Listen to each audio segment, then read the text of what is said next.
Shalom. First and foremost, all praise and glories unto Yahweh, Ba'ashem Yahushua, Ba'ashem Rachakodash. They belong to our apostles, the bishops, the elders of the great millstone, and greetings, salutations, blessings, much love unto you, hopefully light. Shalom unto you. All right, this will be a continuation of the previous video that I did that was about scantily clad women won't be chosen by the men of the Lord. Let me see what I actually named it, though. Bear with me. Okay, yeah, it was women. The way you dress will attract your energy. Okay, and that's just saying, letting you know that if you dress scantily clad, it's not a righteous man that's going to want to deal with you.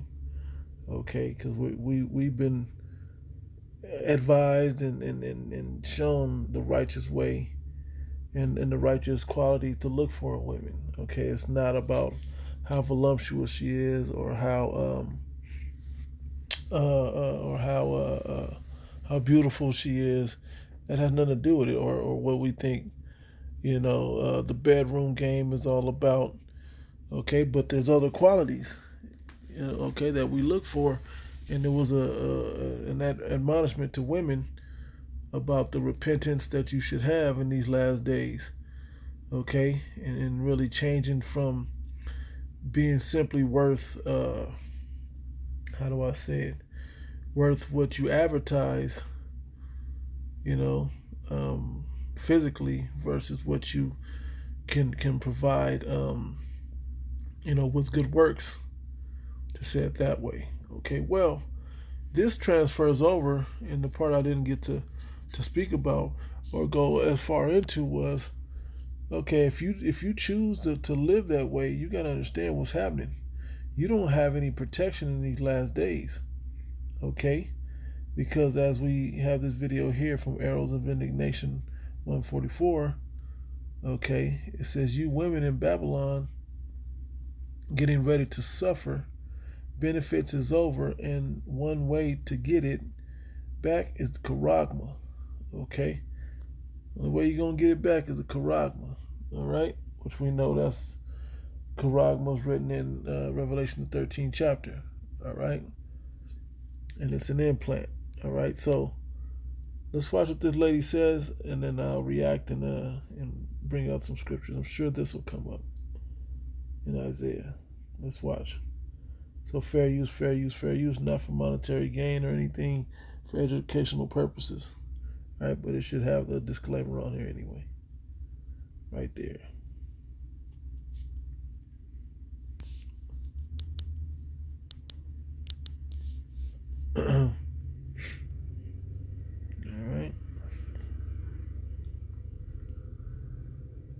What are you all gonna do now that you have no Section 8, no food stamps, no EBT, no nothing? What are you gonna do? I guess you're gonna have to get up off your ass and pull yourself up out of bootstraps and work. Work. Yeah, get a job.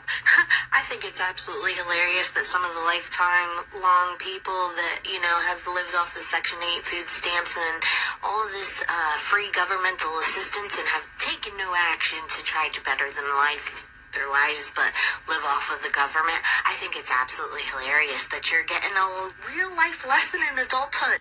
This woman is probably drunk or something anyway doing this video. She don't seem sober at all. But as much as that is true, and I've seen another guy make the same statement. I may play that video, but he made the same statement, well, you got to get out and work, and I believe that's the right way, and whatever else he said, it don't even matter. But here's the messed up part. You just cut people off that have no skills, no real skills to hold down a job. You didn't have any programs that teach them how to go to work.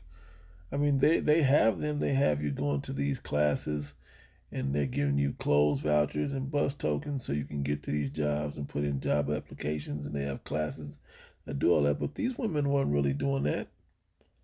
Okay, there was no mandatory and let them know you got to have this by then because we're going to kick you off forever by then.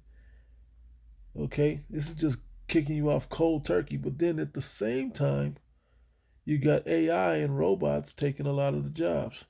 So it's just interesting to hear certain people say these things now, but we're going to watch how this plays out. All right. And see what kind of reactions these people really do have when the full implementation of this with the MOT to the B comes around. And then us being in the know, being aware that the MOTB gets you the indignation of the Lord. All right? And what comes with that after the World War III missiles hit, okay?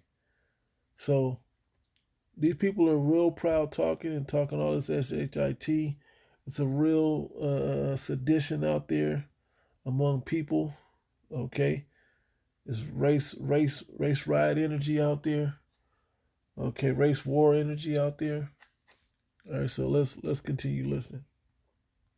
I do. I don't feel bad for you because there's some of us Americans who pay taxes and we don't ever receive any of those benefits. And some of us have to work 1, 2, 3 real jobs to provide for our families. So guess what? It's your turn to either pay back or become an adult. What kind of jobs are you going to get? I wonder, what kind of job are you going to get? Do you have any life skills? Yeah. Karma, you can't. Yeah, exactly what I was saying. Continue to use and abuse your fellow Americans' tax dollars and everything from the government. Now you gotta be a big adult and get a job. Another side of this, the government was giving this stuff out. Okay? They were giving this stuff out and they had all these rules, to get all of these benefits that what you could and couldn't have, what you should and shouldn't do to be able to get them. Okay, but then there's other people in the country that play both sides of the fence and there's never any penalty. Okay?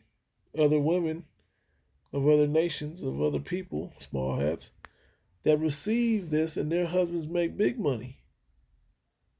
Okay, and they're together in one house. All right, so I've seen this at work, man, and there's always this energy, but this energy ain't gonna last long. Okay, because this one, as well as all of the rest of it, and the women that have taken advantage and haven't repented of the Israelites, they're gonna you Negro, Latino, Native American women. Okay, you're gonna be on, you're gonna. If you haven't repented, man, you're going to be in dire straits as well, okay? Or use some birth control and stop having some kids, too. That would be a good thought. I just got a letter from DHS. They have cut off my food stamps, cash assistance, disability for me, all 6 of my kids, and my Section 8. What do they expect me to do? I can't go out and get a job. I have been getting welfare since I was 19 years old. Over 10 years I have been on welfare. Okay, this is not a temporary solution. It is a permanent solution. So my 2 older kids that don't live with me, I have had on my case. Their dad went behind my back and put them on his food stamp case so he could get food stamps for them since they're in his home. He has a job. I need the food stamps, not him. So now they have cut me off, and now they are forcing me to pay back over $48,000 for the last 12 months. And they are taking my taxes. So, my $40,000 tax return, I will be receiving $1. And then I'll still owe $8,000 on top of that. Yeah, because when you pay, the way this is set up, the way they say, some say it ain't true, but but they're proposing, or there's a rumor, or however you want to say it, was going out there that if you pay child support, the child support recipient can't file taxes on the child. Okay, the person paying the child support can file taxes for the child.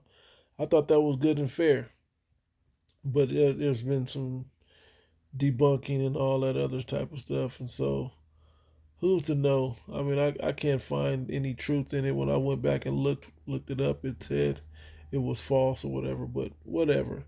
I think that's a good one. That this was just the idea shaking people up. But she's saying it is true, so we'll see how this works. We'll see what plays out in the future, near future. Or I risk jail time. Where do they think I'm going to come up with that? How am I supposed to live now? Apparently, using my child support on myself is wrong. So what am I supposed to use my child support on? As long as my 7 kids are taken care of, it doesn't matter what I use my child support for. I don't know why people care that I go do my nails, that I go do my hair, that I go to the spa, that I go on vacations with my child support money. It doesn't matter. My kids are taken care of. I understand if my kids didn't have anything they need, didn't have anything they want, then it's understandable. But they have everything. They're not missing anything. So who cares if I splurge on myself? Me going to the spa, going on vacation, it helps me with my mental health. It helps me be stress-free.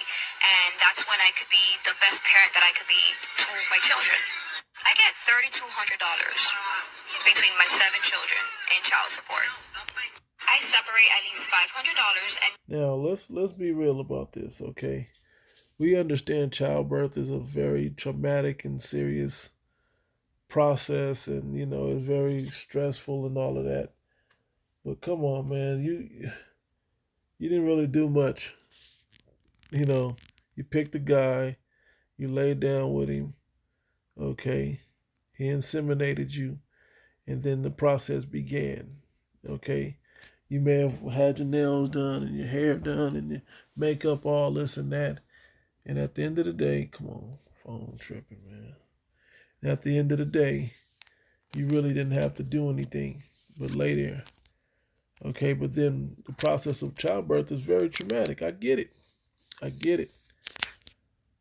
But $3,200 for 7 kids, man, that's, some people don't even make that.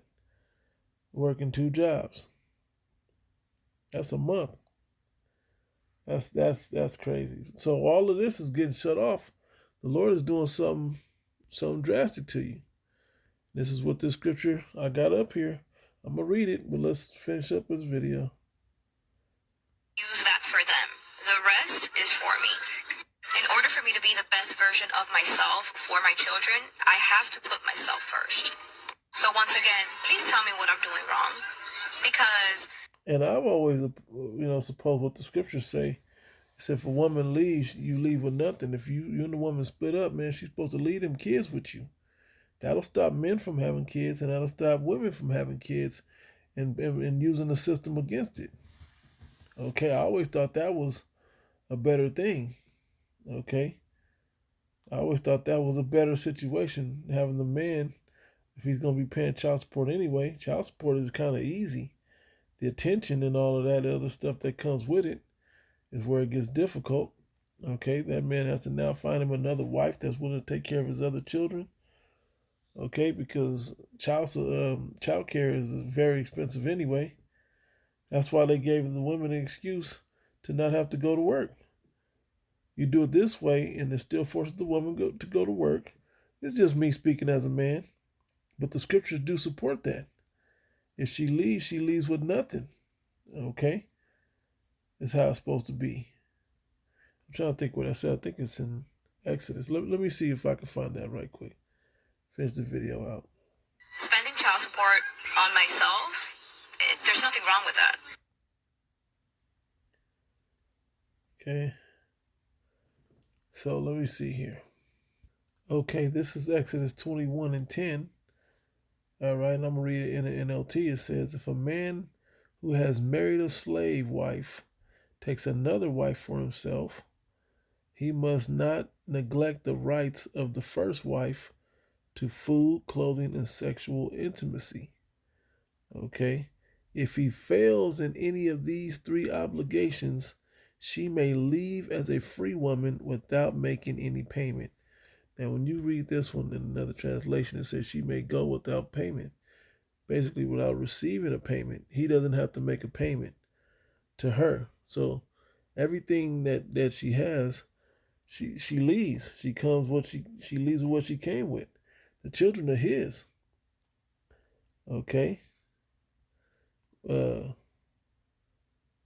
ASV. And if he does not these three things unto her, then shall she go out for nothing, without money.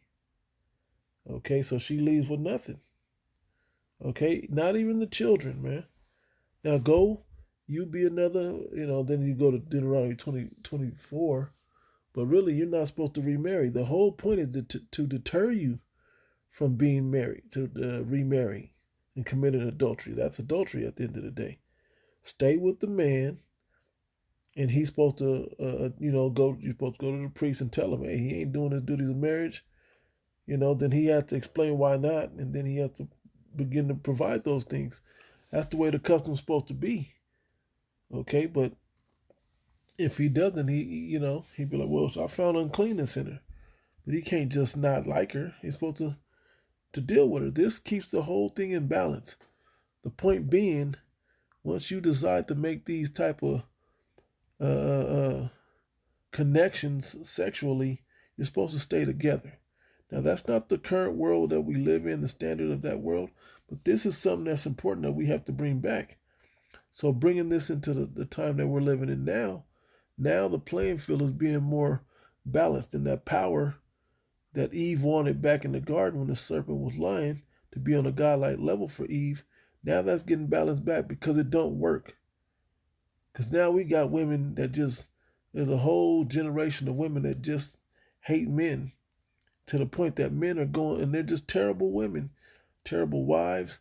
And so men are just going out to other countries to find other women. Okay? This is a dynamic that has happened, allowing the serpent to rule in the earth. These Edomites to rule in the earth.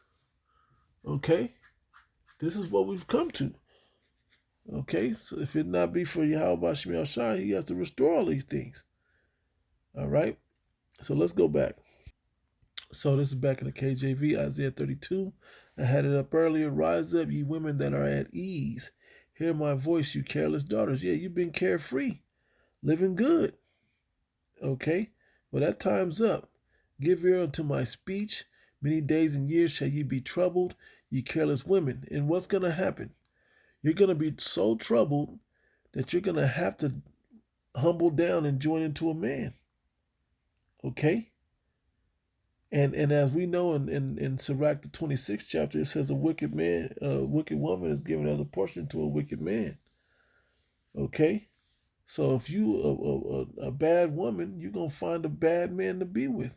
But you're going to have to get with one to continue your life, especially if you love your kids and your situation. Y'all going to have to put something together.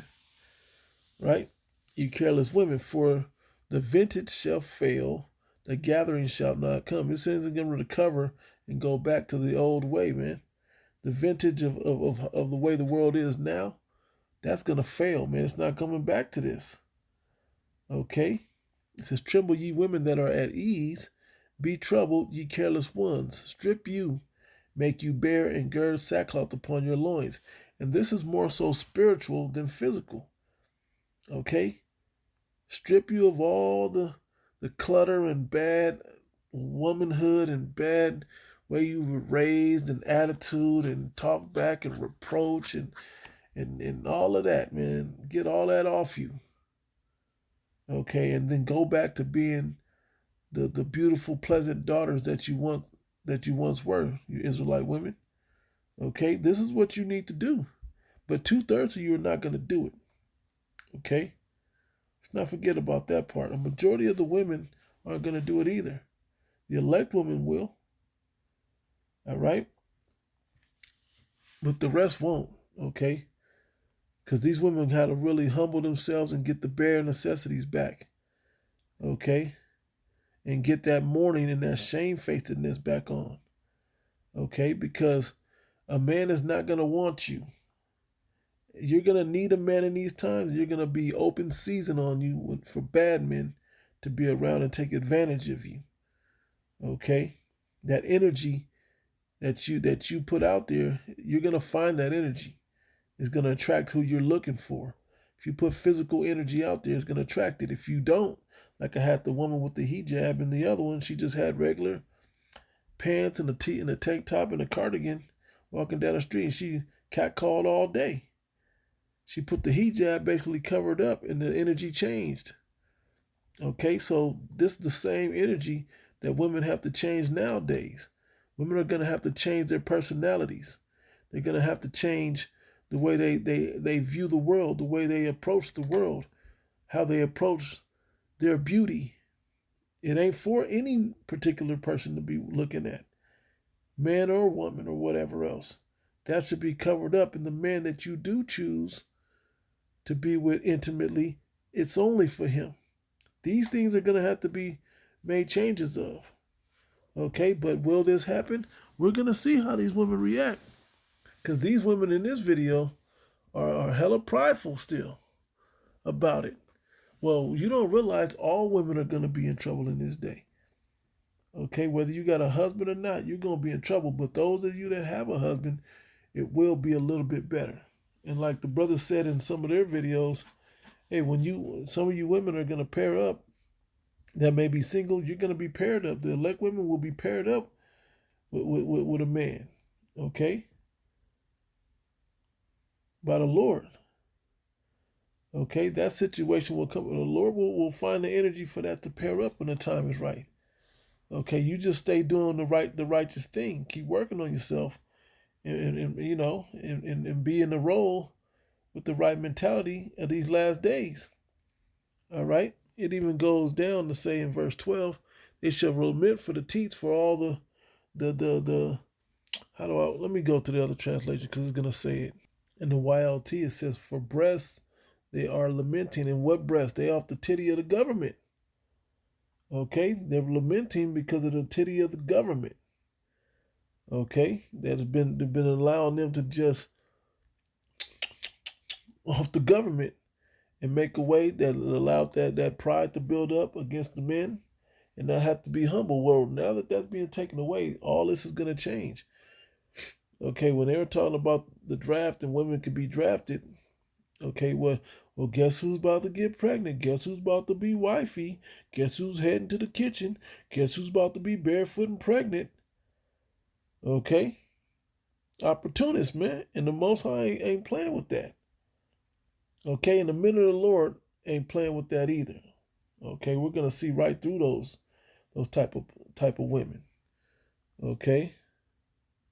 See if there's any mourn over the field or the delightful fields and the fruitful vine. Have sorrow in the BBE, it says, the fertile vine. Yeah, because it was good while it lasted. Okay. Beat your breast in mourning for the beautiful fields and the fruitful vine. Yeah, that's pretty much the analogy of it, though. All right, let's go back. For I lead the chapter, it says here in Isaiah 32, it says, verse 2, it says, a man shall be as an hiding place from the wind, and as a covert from the tempest, as rivers of water in a dry place, as the shadow of a great rock in a weary land. Yeah, so a man's gonna be that covering that you need, that protection, that guide, that what's the other word I want to use though? That shield, that cushion, okay, to lighten the blow of what the world is bringing upon you. Okay, you're still gonna have to go through it. The women of the Lord are still gonna have to go through it. Okay, but it's not going to be the same as if you were single. All right? A man's going to be the difference. Even a bad man will make it a little bit better. But the end with a bad man is not a good end. Okay, and that's what I was saying about how you change your conduct in the last video. But you can't just change how you dress and then what you talk about. You really got to make the real sincere changes. Because men of the Lord, where the protection is going to come from, is going to be much different. And that's the type of man Isaiah 32:2 is talking about. All right. Okay. Isaiah, give me second address.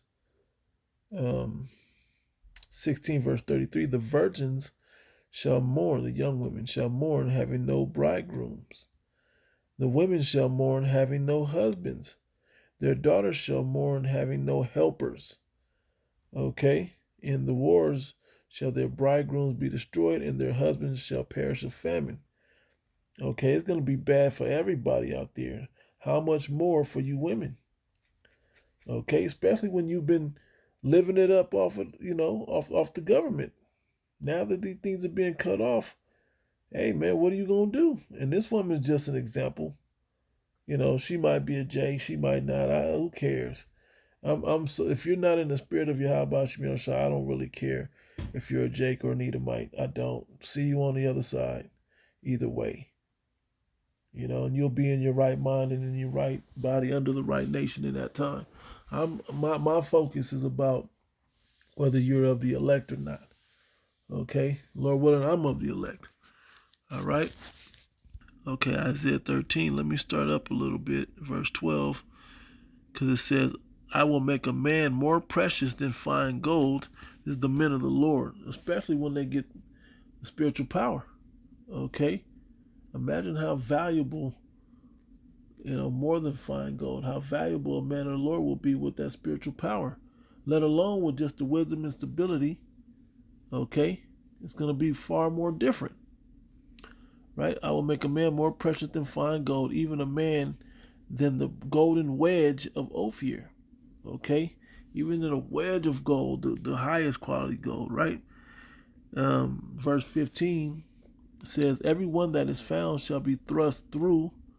If you're not of the elect, that's everyone, men, women, children, all of that, right? And everyone that is joined unto them shall fall by the sword, heathen or not, Jake or not. It said, their children also shall be dashed to pieces before their eyes. Their houses shall be spoiled and their wives ravished. Okay? And not with that passionate ravish that you're hoping for. That Sean Penn, what's the name of the movie? Dang it, what's the Vietnam War movie he was in? Let me look it up. Yeah, well, the name of the movie was Casualties of War. That's Sean Penn, Casualties of War, with the Michael J. Fox situation. Okay? All right? It's going to be on that. And I'm leaving it at that for you that have seen the movie or know the scenes. Okay? That's what it's going to be like. Or you can put two and two together. All right? So that's what's coming in these times. Let's see, get another precept. Okay, because Ezekiel 9 says, all right, we got to do the contrast. I love showing the contrast of righteous as well as the wicked. The good is versus the bad, right? Ezekiel 9:4, and the Lord said unto him, talking about the angel, go through the city, through the midst of the city, through the midst of Jerusalem, and set a mark upon the forehead of the men and women that sigh and that cry for all the abominations that be done in the midst thereof, particularly the men. But then there will be women that see these same situations that are set apart as well, that have repented and turned their ways around as well, that will do the righteous thing, that will change their conduct, the way they think, the way they treat people, their shamefacedness. Okay, their pride will go out the window.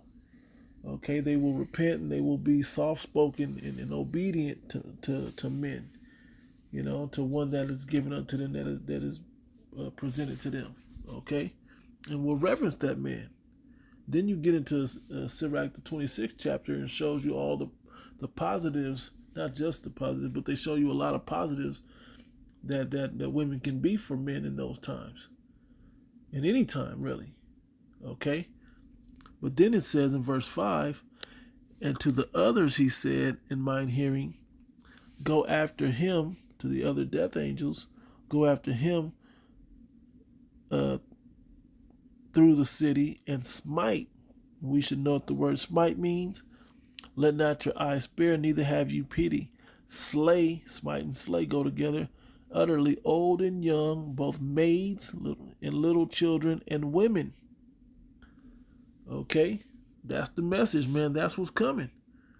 So if you don't change your conduct, if you don't change the way you dress, the way you think, the way you are, all that pride that you have been living and built up within yourself, hey man, it's gonna come home to roost.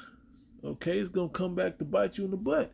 That energy that you've been putting out, that is gonna come back to you. And if you've been very high in pride throughout all these years that you've been receiving all these benefits, okay, it's going to be hard to chip that pride away down to a point that a righteous man will want to deal with you. Okay, because I'm telling you, just because your hair and nails are done don't mean a man is going to want you. And especially not a man of the Lord. You might get some lowly ass man. You know? But outside of that, ain't no real man gonna want you. Not no man of the Lord. We're gonna see through you. You're not gonna be of any value unto him. Okay? Because as Kevin Samuels used to say, I'll say it this way about high value men, right? He used to bring up the topic of high value men. The elect will be the most high value men on the planet. Okay? And to get one of those, you're going to have to create yourself and repent through the Lord and follow the ways of righteousness according to the Bible, according to what the Lord requires, according to the obedience of that man and what he's looking for. Okay? To become a high value woman to match that man. And I don't mean equal 50-50. I mean just to be able to be adjoined unto that man. All right? And then we got, of course, Isaiah 4:1. Okay, and this is key. It says, and in that day 7 women shall take hold of one man. Meaning women, all this pride, my man, and my man better not be, and all of that. All that pride is going out the window. Okay, ancient times, men had more than one woman. Okay, and these men will be able to take care of more than one woman in these last days because their value will be much higher. Okay, their wisdom will be stability. Okay. All right. The spirit of Yahweh Shemi Shai will guide them to be all right in those days, man. Though they're going through it, they're going to be a little bit better to the point that women and different people will notice and want to be connected to these men. Okay. But here's what it says. It says, saying, we will eat our own bread and wear our own apparel. We read Exodus, it was some of those things that you're supposed to take care of. Right? But it'll be all right in these times. Only let us be called by thy name. Let us be your wife. Let me be with you to take away our reproach. And that reproach is all that bad energy and pride and punishment and peril that's going on in the earth that will be aiming right at you women. Okay? It'll be aiming at everybody, but it's going to hit you really hard because you're not prepared to go through these types of times. Definitely not alone. And every post-apocalyptic movie that you watch where the conditions are that bad, women struggle, man. The ones that make it always have some form of help. Anyway, the good ones, I mean, the fantasy, we all know better, you know. But really, all the ones that are any good, the women struggle in those movies, man, in those shows. Okay, to be alone in those days. All right? So it's just showing you what the climate is going to be in that time. Okay? Look, it says, verse 4, when the Lord shall have washed away the filth of the daughters of Zion. Okay? He's going to have to wash that away from the elect women of Zion. Okay? And shall have purged the blood of Jerusalem from the midst thereof by the spirit of judgment and by the spirit of burning. Okay, so it's going to show you what's going to happen, what's going to end up being. It starts off with EBT and all that getting canceled, but it's going to be much, much, much worse if you got this kind of pride, because now you got to go out and work and not just get a hand-me-outs forever. And you can just have to the point that I could just because I laid down with this man, I chose a good one. I've seen women boast at this. I chose a good one. He a working man. He pay on time and he come get his kids on the weekend, but it still didn't work out. But you didn't want to be with that man. And a lot of these red pill videos, Kevin Samuels was at the top of the game with it, calling you out. Why didn't you stay with him? How come you didn't marry him? What was taking so long? Why you got to do and all of this? Okay? showing the true intents of people. Okay, but at the end of the day, all that pride is gonna go out the window. And some of y'all, the same way that you gotta get jobs, but you ain't had no skills, some of y'all gonna have to become wives and not have any wife-like skills. You're gonna try to hop on with a man and not gonna know how to operate because you ain't ever had to operate in that realm of being obedient, being supportive, okay, following directions. So being what that the tower, the pillar of stability for that man. Okay, like I said, there's a lot of those different things, and I'll skim past them while I say this. Okay, there's a lot of these characteristics written of in this chapter. I'm not going to read it. Okay, but I'll continue to skim through as I close this video out. Okay, some negative in this chapter as well. Okay, but there's a lot of good in this chapter. Okay, pause for the cause. Or go, you see where it's at going in the Apocrypha and read it for yourself. If you women don't have a Bible, or you men too, but if y'all don't have a Bible in this time, man, so where you can follow along and read these things and get the breakdowns and try to gain the understanding that the prophets are putting out there. If you're not already tuned into that, good luck. With that, I'm going to close out, man. Giving all praise and glories unto Yahweh, Ba'ashim Yahushai, Ba'ashim Rachak double honor to our apostles, the bishops, the elders of the great millstone, and greetings, salutations, blessings, much love unto you, hopeful elect. Until the next one, Shalom.